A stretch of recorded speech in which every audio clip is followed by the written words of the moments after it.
Get What's Mine is another one of those songs that I think was, if I'm not mistaken, was one that Geoff wrote, but it was very much based on the beat rather than any kind of melody that was in his head. And so it fits along with what we were kind of doing. Some of the songs that were very much rhythm oriented and trying to get away from some of the poppiness and more into kind of body movement type music, more physical music where you could really dance to it, because it wasn't really our main stock and trade for a long time. That's one of those rare songs, those rare times that Nick or Geoff write a song for the other person to sing. It hasn't happened a whole lot.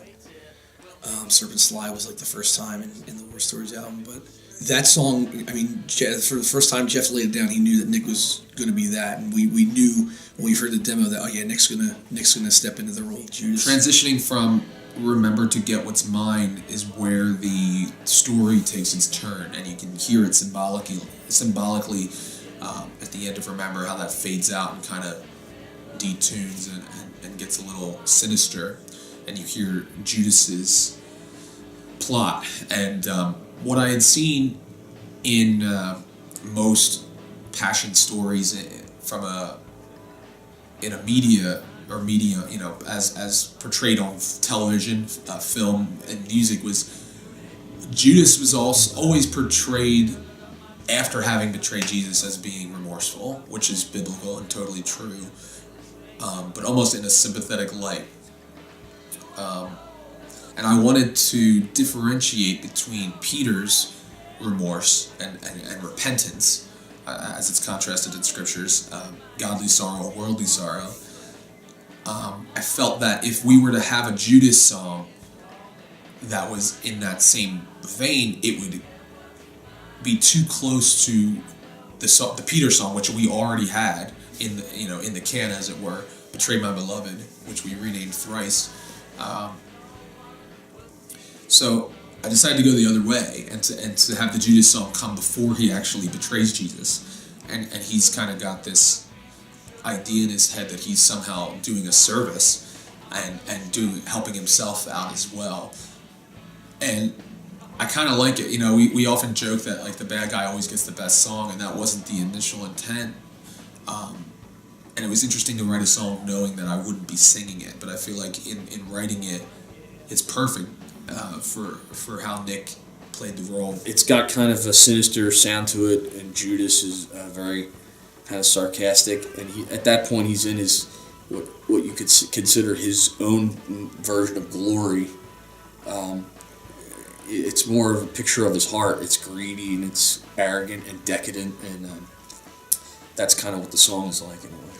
But I really like how this song turned out. Again, doing things that we've never done before.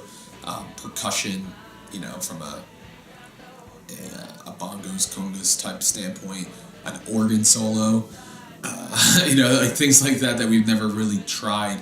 We felt the liberty to explore because, you know, there were no rules when you're writing a story, and you're almost forced to get creative because you don't want it to become the same song over and over again, especially when there's going to be so many. So you kind of have a little bit more carte blanche to experiment.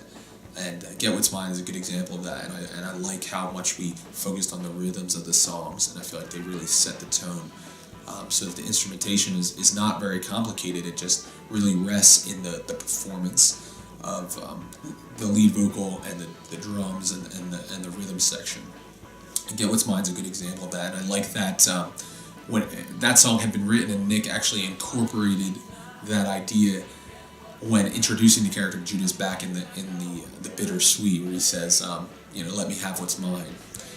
And those types of things were really fun to, as I said before, incorporate into the story because it makes it more of a running drama. And, you know, you kind of start to see characteristics crop up that later are fulfilled, especially in the case of Judas. You see things about him that rear their ugly head again, as it were. And Get What's Mine is a good example of that. It was actually Nick's idea at the very end to say we're off to Gethsemane because I wasn't sure how to end this song lyrically. And it just another example of collaboration, which at the exact right time. And I'm glad for that.